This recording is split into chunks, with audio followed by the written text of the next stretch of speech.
Terdakwa belum pernah dihukum, berlaku sopan dan kooperatif di persidangan.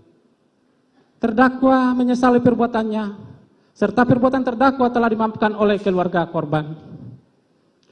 Berdasarkan uraian tersebut di atas, kami jaksa penuntut umum dalam perkara atas nama terdakwa Richard Eliezer Pudium Lumiu, demi keadilan dan kebenaran, berdasarkan ketuhanan yang Maha Esa, dengan memperhatikan ketentuan undang-undang, menuntut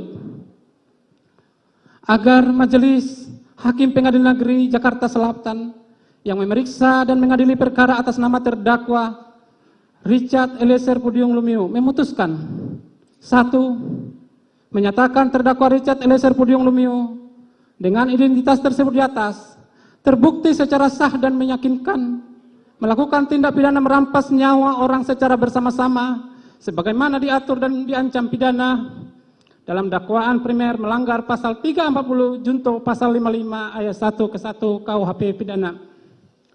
2.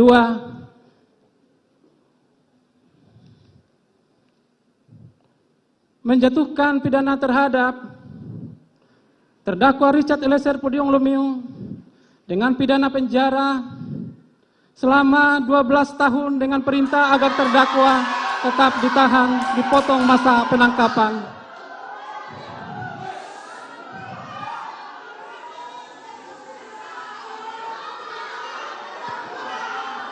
Mohon kepada para pengunjung untuk tetap tenang.